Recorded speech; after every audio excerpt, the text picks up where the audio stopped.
Would you be comfortable living in a house that someone else had the key to?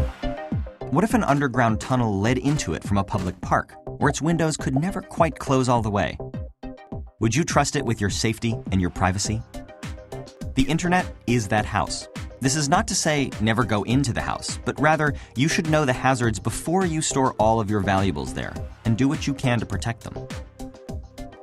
So why is it insecure, and why can't we just fortify it until it's safe? Well, first of all, the internet was not originally built to be what it is today. It's like someone decided to expand a shoebox into a skyscraper. The internet originally developed when computers were huge and so expensive to own that only universities, big businesses, and a few governments had them. The point, originally, was to let these massive supercomputers talk to each other. And as soon as two computers could send information back and forth, we had a network. The network gradually grew until personal computers emerged in the 1980s, and then it exploded.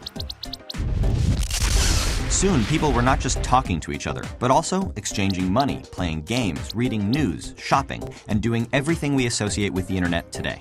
Other devices started talking to the network too. Phones and cars and refrigerators and elevators and power plants and much, much more. But the ease of all those devices talking to each other came at a price: security. One computer could send another instructions to delete everything on it or take it over. We call these viruses and malware. Or one person could steal another's identity by guessing, cracking, or extracting a password.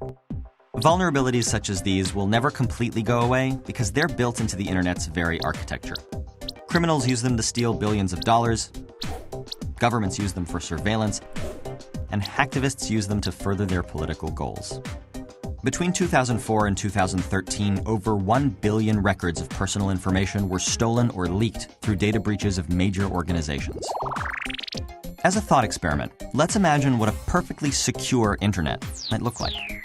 Users would not be allowed to download or install anything onto their computers.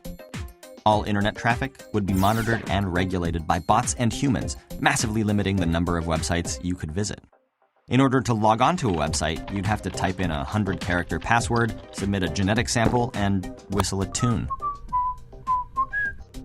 The servers that hold data would be kept in heavily armed fortresses on the moon.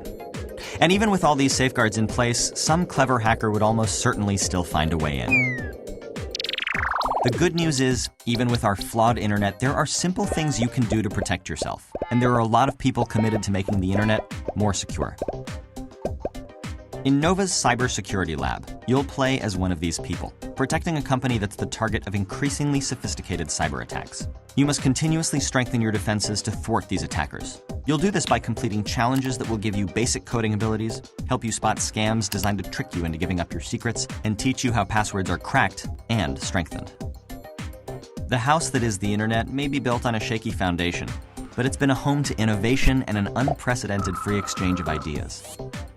It's up to us to make it livable in spite of its flaws.